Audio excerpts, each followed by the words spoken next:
Good evening, and thank you for joining this week's Kelci's Corner, a time where I get to break down some of the latest local and national sports headlines. Well, today I've got a little extra pep in my step because it's the day we've all been waiting for. The 2020 NFL season kicks off tonight, as it was originally scheduled to. The Houston Texans are set to take on the defending Super Bowl champs, the Kansas City Chiefs. Game 1 will be played on the Chiefs' home field tonight inside Arrowhead Stadium. Guess what? Fans are allowed to attend. Social distancing rules are in play, which means only a fraction of the normal-sized crowd will be allowed in. But that's between 16 and 17,000 fans. Everyone is required to wear masks throughout the game, and kickoff is set tonight for 8:20. The two teams are the lone game tonight. The next chance to catch the NFL in action will be on Sunday. Back here in the East, ECU Pirates are gearing up for their Game 1, which is set for September 26th here at Dowdy Ficklin against UCF. Now, Sports Director Brian Bailey, he got the chance to chat with head coach Mike Houston on what's ahead. As the official station of the Pirates, WNCT not on your side. We get a chance to visit with head coach Mike Houston each week during the football season. And coach, I know this is a big week for you guys. You've got your last scrimmage coming up, and then you'll start really preparing for UCF. It's a big push week for us. A lot of situations to cover this week. And really I feel like we're getting close to getting our rhythm back from where we were before our pause a few weeks back. But the scrimmage Friday is our last live action before we play UCF. We'll have officials here. We're going to try to put the players in every conceivable situation that they could be in when it comes to game day, special teams wise, offensively, defensively. Just try to get as much of a game feel as we possibly can. So the players are working very hard. I've been very pleased with how we've progressed over the last week and a half, and like to have a real solid ending to the week as we get towards Friday. When UCF comes to town at the end of the month, they'll have one game under their belt, and that's a big advantage, isn't it? There's no replacement for playing a game. We'll try to get as much as we can out of the scrimmage Friday, but they'll have a regulation game in the COVID era under their belt, so they'll know what the sideline feels like. They'll know what the field feels like pregame. All the things that we still are trying to figure out and go through and prepare our kids for, they will have had a practice run versus Georgia Tech with it. So, that gives them an advantage.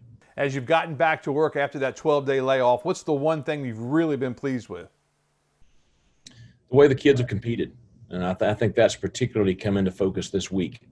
We're a much better blocking team on the perimeter than we were in the past, and that's because of the way they compete in our perimeter blocking drill. It's made the DBs better. It's made the receivers better. It's going to make our offense better. It's going to make us better on the perimeter defensively.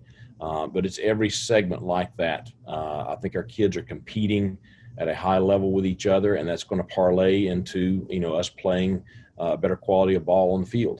While the guys gear up to hit the field, the ECU ladies volleyball team is working hard inside on the court. That includes first-year head coach Adler Augustine. Our Nolan Knight has more. 2 weeks ago, the American Athletic Conference announced that women's volleyball would move their season to the spring semester of 2021, a decision that first-year head coach Adler Augustine says has its pros and cons.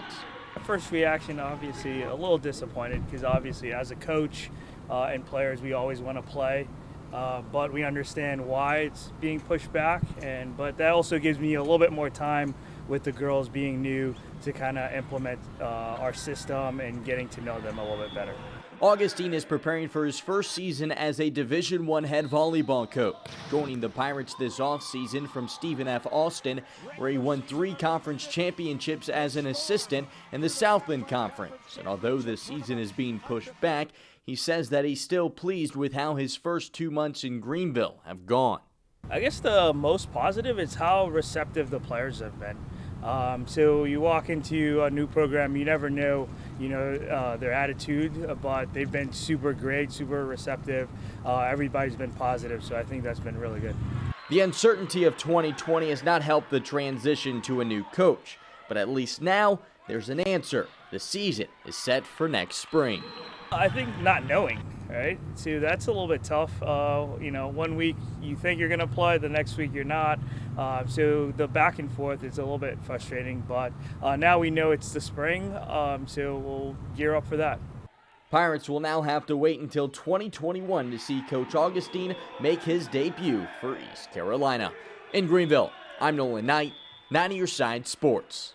There was some big news out on the court for the U.S. Open this weekend. The number 1 seeded Novak Djokovic hit a lines judge in the throat during his match. The woman was clearly hurt when she fell to the ground, gasping for air.